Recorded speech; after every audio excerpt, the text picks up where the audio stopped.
Welcome back to Cheating Tales Lab. We appreciate your support and hope you enjoy this story we've crafted for you. Without further delay, let's begin the story. Jonathan Carver wiped the sweat from his brow as he rummaged through the dusty attic of his suburban Chicago home. At 38, the high school history teacher still possessed the energy to tackle weekend projects like cleaning out this long-neglected space. "Hey, what's this?" he muttered to himself, pulling out a worn leather album from behind a stack of old magazines. Settling onto an old trunk, Jonathan flipped open the cover. A wave of nostalgia washed over him as he leafed through photos of his Irish-American family. His eyes lingered on a recent family portrait. "Emma's grown so much," he mused, studying his 14-year-old daughter's features. Something nagged at the back of his mind. He turned to a picture of himself at the same age, comparing the two. The differences were subtle but undeniable. Emma's nose had a slight curve his lacked. Her eyes, while blue like his, had an almond shape he couldn't place in his family tree.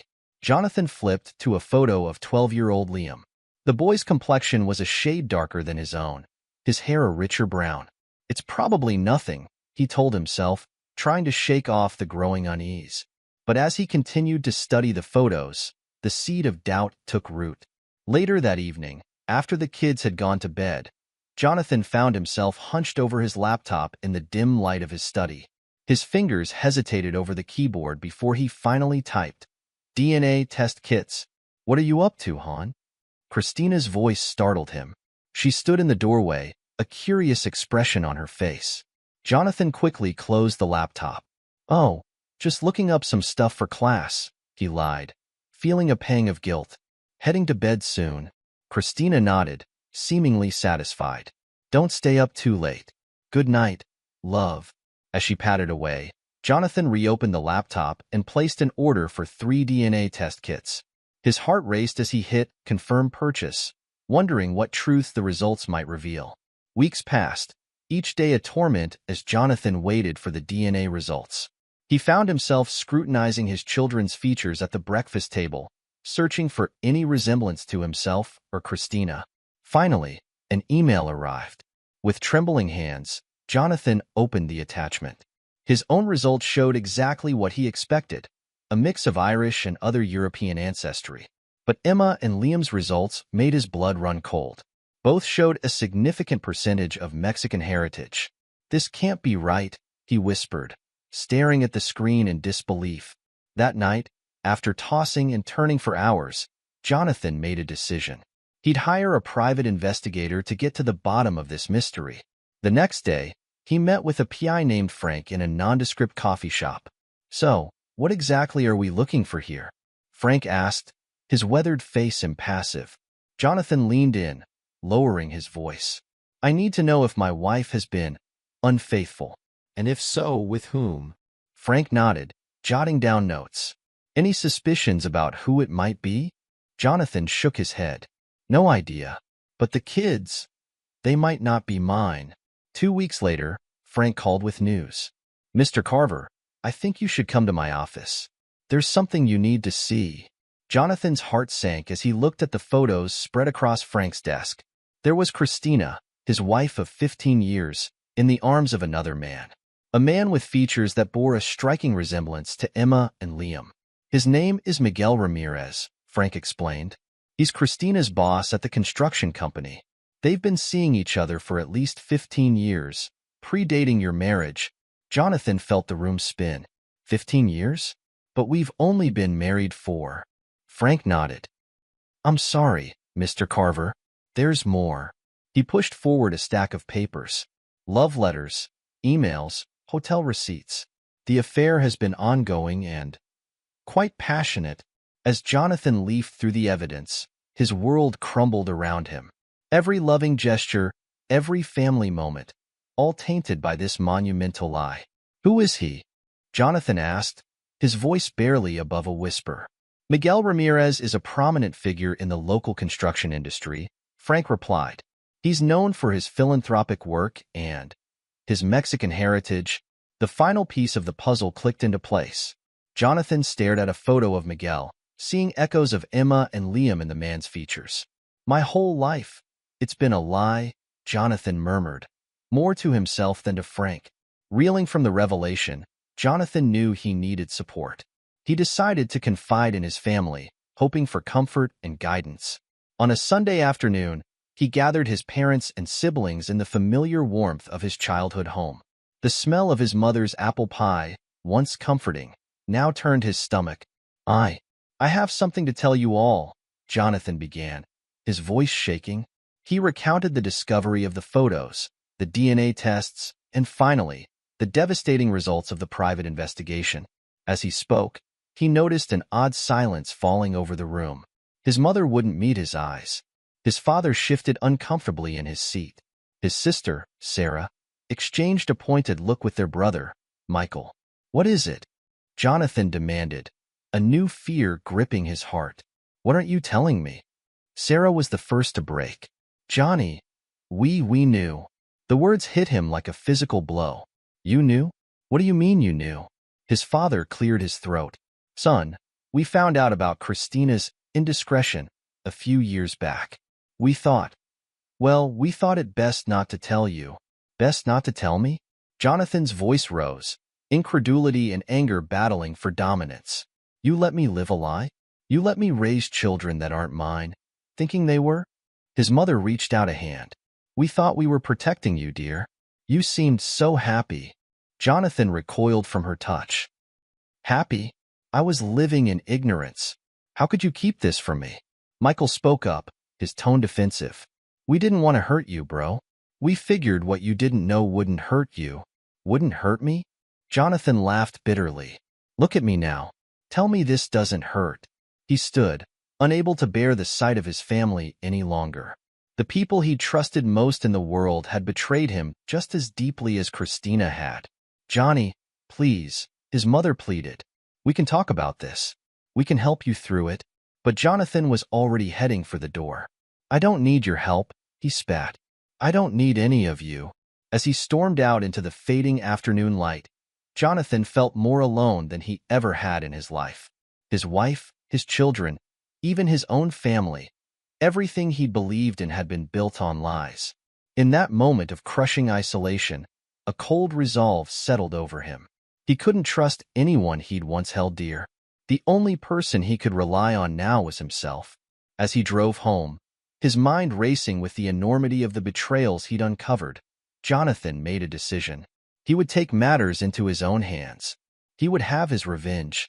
The sun set on Jonathan Carver's old life, and with it, the last vestiges of the trusting, naive man he'd once been. In his place rose a man hardened by betrayal, determined to reclaim control of his fate. Jonathan Carver sat in his classroom, staring at the empty desks before him. The weight of his recent discoveries pressed down on his shoulders like a physical burden. He'd barely slept in weeks, his mind constantly churning over the betrayals he'd uncovered. A knock at the door jarred him from his thoughts. Principal Simmons stood in the doorway, his face grim. Got a minute, John? He asked, though it wasn't really a question. Jonathan nodded, gesturing to an empty student desk. Simmons sat, the plastic chair creaking under his weight.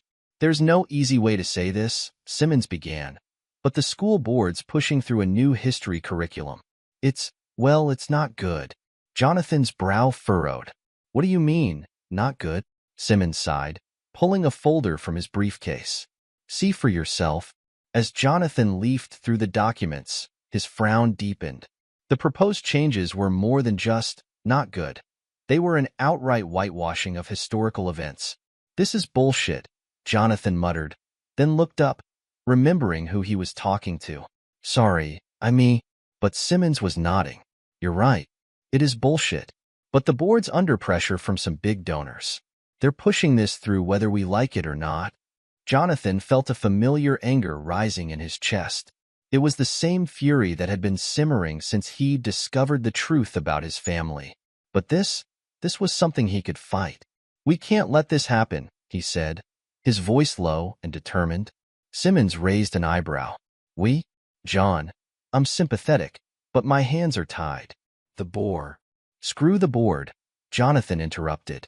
These kids deserve better. They deserve the truth. For a moment, Simmons looked like he might argue. Then his shoulders slumped. You're right. But what can we do? Jonathan stood, pacing the room. His mind, so recently clouded by personal turmoil, was suddenly crystal clear. We organize. Teachers, parents, students. We make our voices heard. As he spoke, a plan began to form. It was more than just opposing the curriculum changes. It was a chance to channel all his pent-up anger and frustration into something productive, something that mattered. Over the next few weeks, Jonathan threw himself into the fight. He organized meetings, drafted petitions, and rallied support from every corner of the school community. One evening, as he was putting the finishing touches on a presentation for the next board meeting, Emma poked her head into his home office. "Dad," she said hesitantly, "can I talk to you?" Jonathan looked up, guilt washing over him. He'd been so focused on the curriculum battle, he'd barely spoken to his kids. "Of course, sweetheart. What's up?" Emma sat on the edge of his desk, her feet swinging nervously. "Is everything okay? You've been different lately." Jonathan's heart clenched. He wanted to tell her everything, about her real father, about the lies, about the hurt. But looking at her concerned face, he couldn't bring himself to shatter her world. "I'm sorry, Em," he said softly. "There's just a lot going on at school. But I promise, everything's going to be okay." Emma nodded, not entirely convinced. "Is that why Mom's been crying at night?" The question hit Jonathan like a punch to the gut. He'd been so wrapped up in his own pain and his crusade at school, he hadn't even noticed Christina's distress. I didn't know she was crying," he admitted. Emma shrugged. "She tries to hide it. But I hear her sometimes." Jonathan pulled his daughter into a hug, his mind racing. He'd been neglecting his family, losing himself in this external battle. But wasn't that just another form of running away? "I'll talk to her," he promised Emma. "And I'm sorry I've been so distracted. How about we have a family game night tomorrow?" Emma's face lit up. "Really? Can we play Monopoly?" Jonathan laughed, the sound foreign to his own ears. "Sure, kiddo. Monopoly it is." As Emma bounced out of the room, Jonathan turned back to his computer. The fight against the curriculum changes was important, but so was his family, even if that family wasn't what he'd always believed it to be. He had to find a balance, and he had to make a decision about what to do with the truth he now carried. As weeks passed, Jonathan found himself living a double life. By day, he was the passionate teacher, rallying support against the curriculum changes. By night, he was a man consumed by thoughts of revenge. One evening, after putting the kids to bed, he sat in his study, surrounded by financial records and legal documents. The private investigator, Frank, had come through with more than just evidence of the affair. He'd uncovered financial irregularities at Miguel's construction company, potential tax fraud that could bring the whole operation crashing down. Jonathan's fingers hovered over his keyboard. With just a few clicks, he could send an anonymous tip to the IRS. It would be the first domino in a chain reaction that could destroy Miguel's life. But was that what he really wanted? A soft knock interrupted his thoughts. Christina stood in the doorway, her face a mask of concern. "John, can we talk?" He nodded, quickly minimizing the windows on his computer screen. Christina perched on the edge of his desk, her eyes red-rimmed from crying. "I'm worried about you," she said softly. "You've been so distant lately. Is it because of me?" Jonathan felt a surge of bitter laughter rise in his throat. If only she knew. "No," he lied, the word tasting like ash in his mouth. "It's just this thing with the school board. It's taking up a lot of my time." Christina nodded, but her eyes told him she didn't quite believe him. "I miss you," she whispered, reaching out to touch his hand. For a moment, Jonathan almost gave in, almost told her everything he knew, everything he felt. But then he remembered the photos Frank had shown him, the love letters. 15 years of lies. He pulled his hand away. "I'm sorry," he said, not meeting her eyes. I need some time." Christina's face fell, but she nodded. As she left the room, Jonathan turned back to his computer. The next day, he met with a divorce attorney. The man was known for his aggressive tactics and high success rate. "So, Mr. Carver," the attorney said, leaning back in his plush leather chair, "what exactly are we dealing with here?" Jonathan laid out the whole sordid tale, the affair, the paternity of his children, his family's betrayal. The attorney's eyes gleamed with predatory interest. "Oh, this is good," he said, rubbing his hands together. "We're going to take her for everything she's got." But Jonathan shook his head. "No," he said firmly. "I don't want to hurt the kids. I just want justice." The attorney nodded, but Jonathan could see the disappointment in his eyes. "All right, we'll play it your way. But trust me, in cases like this, it's best to strike hard and fast." As Jonathan left the office, he felt a mix of relief and trepidation. The wheels were in motion now. There was no going back. Over the next few weeks, Jonathan methodically put his plan into action. He quietly liquidated joint assets, moving money into accounts only he could access. He gathered every scrap of evidence Frank had uncovered, building an ironclad case against Christina and Miguel. And then, one night when he was sure Christina was asleep, he made the call to the IRS. His voice shook as he detailed the tax fraud at Miguel's company, but he forced himself to see it through. As he hung up the phone, Jonathan felt a strange mix of emotions. Part of him was exhilarated, finally taking action after weeks of helpless anger. But another part felt hollow, wondering if this path of revenge would really bring him the closure he sought. He pushed the doubts aside. He'd come too far to turn back now.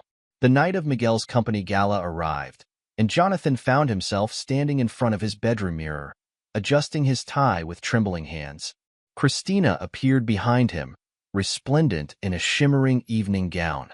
"You look handsome," she said, her eyes meeting his in the mirror. Jonathan forced a smile. "Thanks. You look beautiful." For a moment, he almost wavered. The woman in the mirror was the same one he'd fallen in love with all those years ago. But then he remembered the lies, the betrayal, and his resolve hardened once more. The gala was held in an opulent ballroom, crystal chandeliers casting a warm glow over the crowd of Chicago's construction elite. Jonathan watched as Christina made her way through the room, laughing and chatting with ease. She was in her element here, the perfect corporate wife. And then he saw him, Miguel Ramirez, resplendent in a tailored tuxedo, holding court near the bar. Jonathan's fists clenched involuntarily at his sides. This was the man who had fathered his children, who had been sleeping with his wife for 15 years. As the evening wore on, Jonathan bided his time. He made small talk, nursed a single glass of whiskey, and waited for his moment. Finally, Miguel took to the podium. His voice boomed through the room, full of confidence and charm. "Ladies and gentlemen," he began, "I'm thrilled to announce that this has been our most successful year yet. The future of Ramirez Construction has never looked brighter." The crowd burst into applause. Jonathan saw his chance. He stood, making his way towards the podium with purposeful strides. He could feel Christina's eyes on him, confusion and alarm evident on her face. "Excuse me," Jonathan said, his voice cutting through the applause. "I have something to add." Miguel's smile faltered for just a moment before he recovered. "Of course, John. Ladies and gentlemen, Jonathan Carver, husband of our lovely HR director, Christina." Jonathan took the microphone, his heart pounding in his chest. This was it, the moment of truth. "Thank you, Miguel," he said, his voice steady despite his nerves. "I just wanted to congratulate you on your success. It's truly remarkable what you've built here." He paused, his eyes scanning the crowd. Christina was frozen in place, her face pale.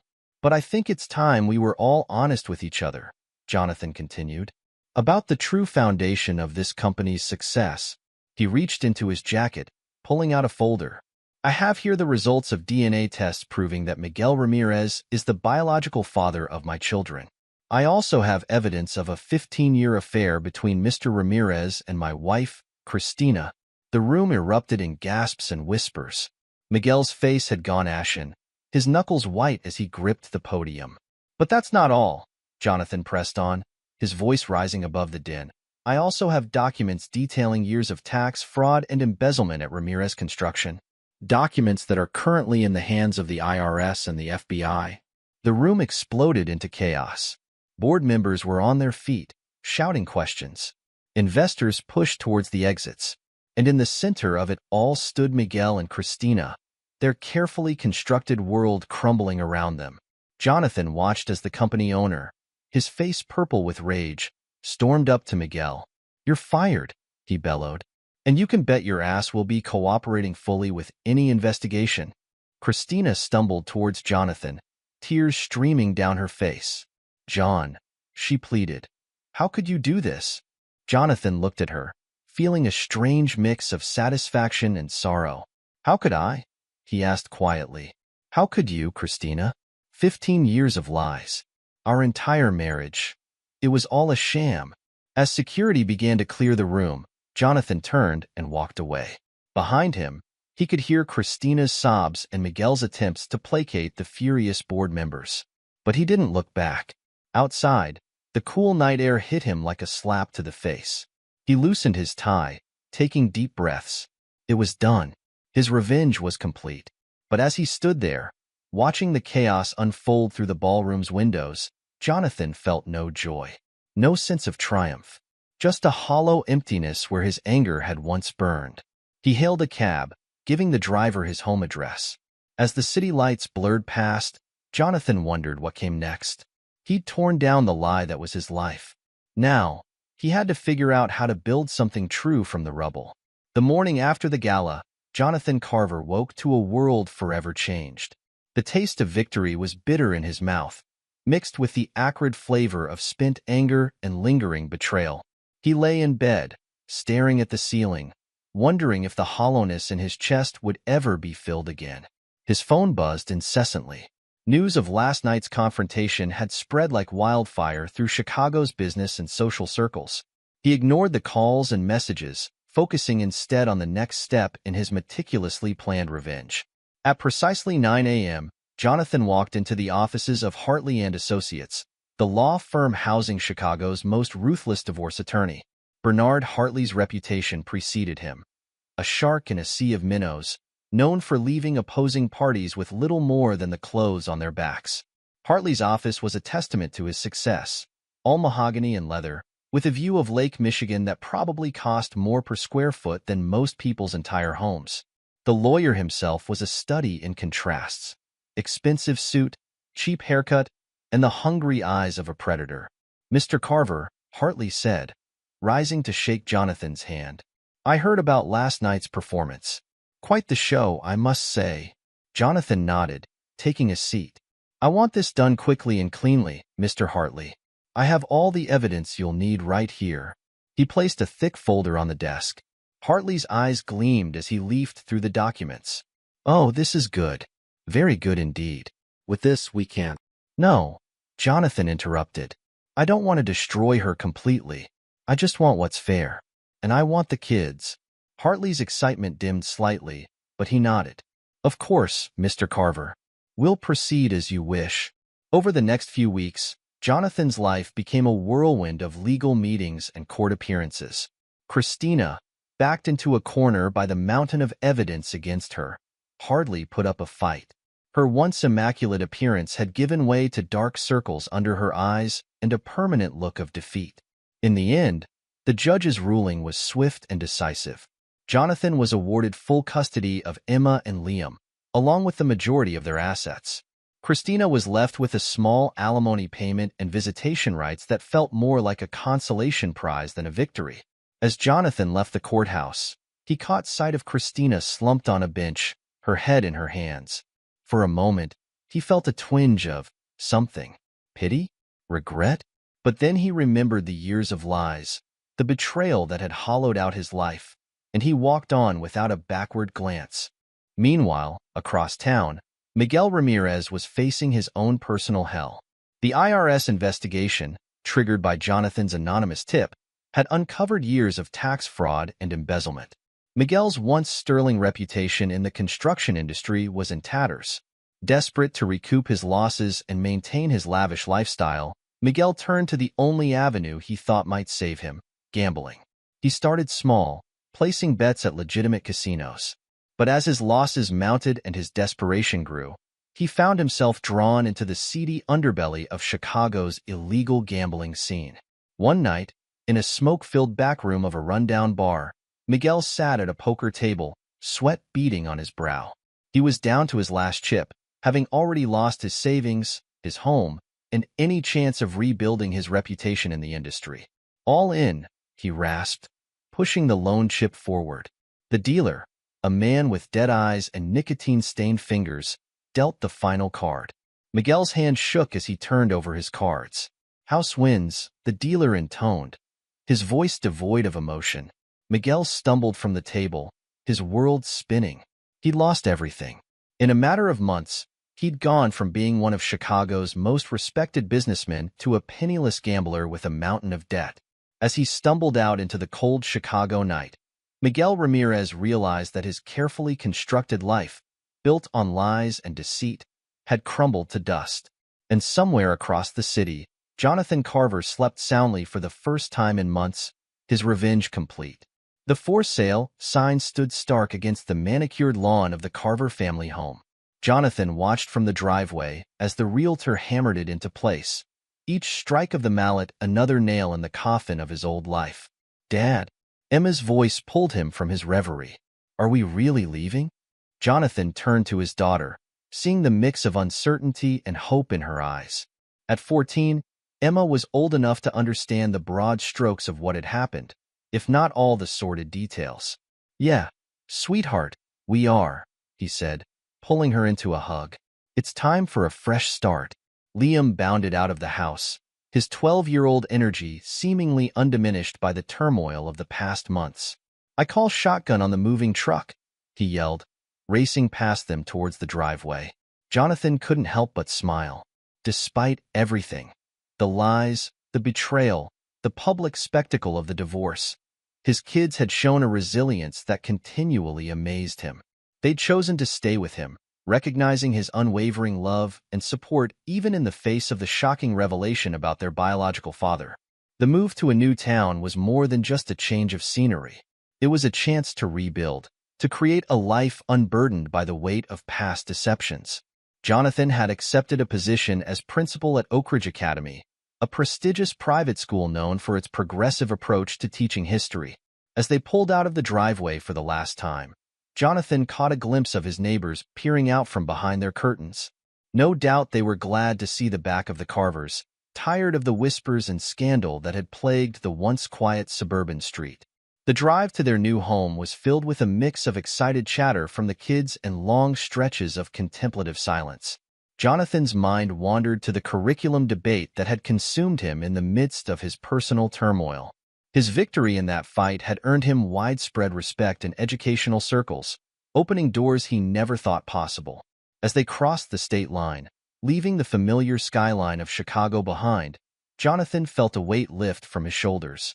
The anger that had fueled him for so long began to dissipate, replaced by a cautious optimism for the future.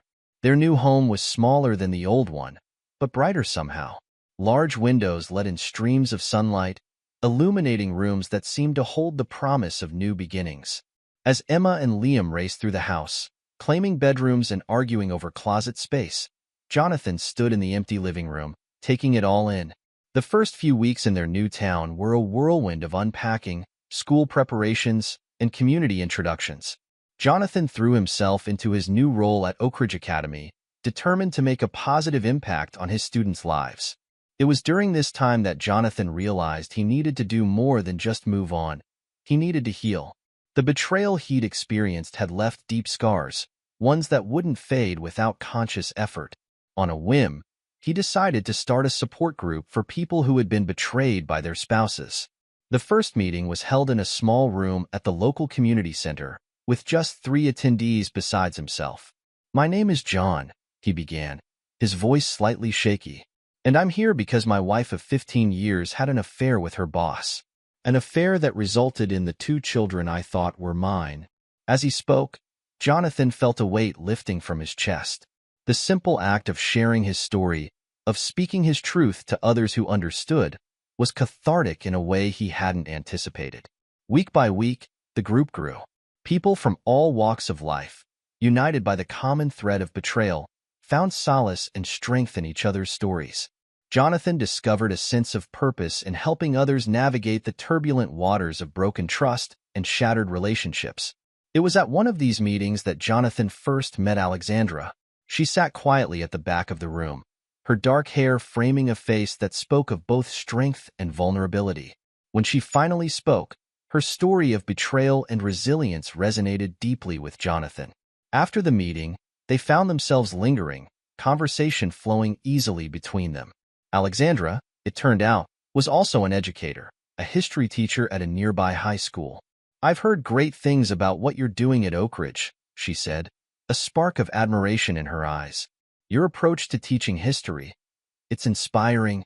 Jonathan felt a warmth spread through his chest, a feeling he hadn't experienced in a long time. "Thank you," he said, meaning it. "It's been a challenge, but a rewarding one." As the weeks turned to months, Jonathan and Alexandra's friendship deepened. They challenged each other intellectually, sharing ideas about education and life. She inspired him to push boundaries, to think beyond conventional teaching methods. One evening, as they walked through a local park after a particularly intense discussion about the role of education in social justice, Jonathan realized something had changed. The hollow feeling in his chest, the one he'd carried for so long, had been filled with something new, something hopeful. He turned to Alexandra, seeing the same realization mirrored in her eyes. Slowly, cautiously, they leaned towards each other.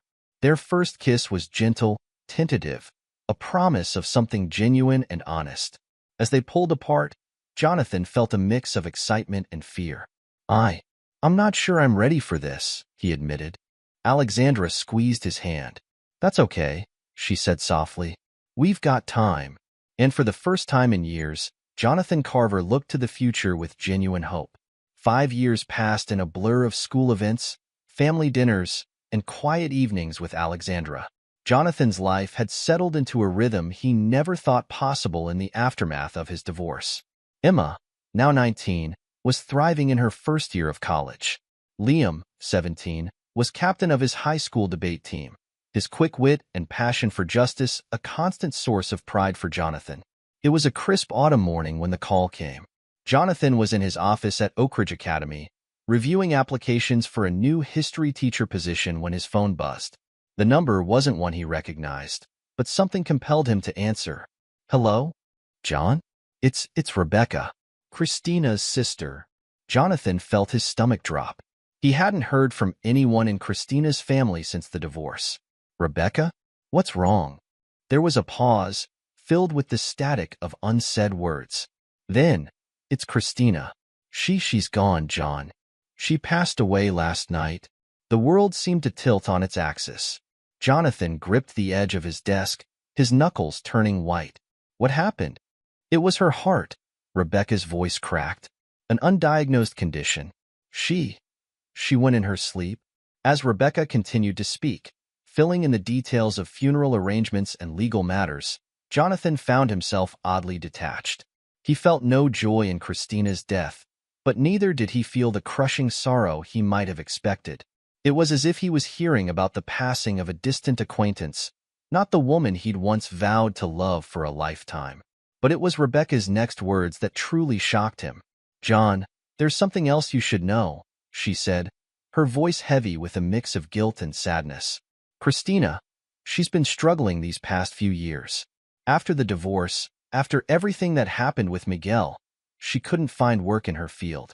The scandal, you know?" Jonathan listened in stunned silence as Rebecca painted a picture of Christina's final years. Unable to secure a job in human resources or any corporate setting, she'd been reduced to working as a janitor at a local community college. She'd been living in a small, run-down apartment, barely making ends meet. And Miguel? Jonathan found himself asking, though he wasn't sure why he cared. Rebecca's bitter laugh crackled through the phone. "That bastard fled to Mexico about a year ago. Gambling debts, from what I heard. Left Christina to fend for herself." As the call ended, Jonathan sat in his office, the silence pressing in around him. The life he'd built over the past 5 years suddenly felt fragile, as if the ghosts of his past could reach out and shatter it at any moment. That evening, he gathered Emma and Liam in the living room. Alexandra sat nearby, a silent pillar of support. "Kids," Jonathan began, his voice steady despite the turmoil in his heart. I have some news about your mother. He watched their faces carefully as he relayed the information, ready to offer comfort or explanations as needed. But his children, now young adults, received the news with a maturity that both surprised and saddened him. Do you think we should go to the funeral? Emma asked, her voice small. Jonathan looked at his daughter, seeing echoes of Christina in her features. I think that's something we need to decide together, he said gently. It's okay if you want to go. It's also okay if you don't. After a long discussion, filled with tears and moments of quiet reflection, they decided as a family to attend the funeral. Not out of obligation, Jonathan realized, but as an act of closure. A final chapter in a story that had shaped all their lives. The day of the funeral dawned gray and cool. Jonathan stood between Emma and Liam at the graveside, their hands clasped tightly in his. As the priest intoned the final prayers, Jonathan found his mind wandering, reflecting on the twisted path that had led him to this moment. His revenge had brought a kind of justice, yes, but standing here, watching his children say goodbye to a mother they barely knew, he realized it hadn't brought him happiness. That had come later, through his resilience, his focus on his children, and his dedication to his principles. As they turned to leave the cemetery, Jonathan squeezed his children's hands. He looked at them, really looked at them, and felt a surge of gratitude for the authentic life they now shared. A life free from lies and betrayal, built on a foundation of honesty and unconditional love. They walked towards the parking lot, where Alexandra waited by the car. Her presence was a reminder of the new chapter in their lives, one built on trust, integrity, and the unbreakable bonds of chosen family. As they drove away from the cemetery, leaving behind the last physical tie to their old life, Jonathan felt a sense of peace settle over him. The road ahead was uncertain, but he was no longer afraid of the journey. He had his children, he had Alexandra, and he had a life built on truth. The ghosts of the past would always be there, lingering in the shadows of memory, but they no longer held power over him. Jonathan Carver had faced his demons, weathered the storm of betrayal, and emerged stronger on the other side. As the car turned onto the highway, heading home, Jonathan looked in the rearview mirror at Emma and Liam. They were engrossed in quiet conversation, their heads bent together. In that moment, he knew with absolute certainty that despite all the pain and heartache, he wouldn't change a thing. For it was through those trials that they had forged this new family, one bound not by blood or false promises, but by choice, by love, and by an unwavering commitment to honesty. The future stretched out before them, a blank canvas waiting to be painted with new memories, new triumphs, and new love. And for the first time in a very long time, Jonathan Carver was truly, deeply happy. This is where our story comes to an end. Share your thoughts in the comment section. Thanks for your time.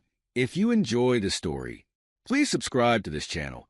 Click on the video you see on the screen, and I will see you there.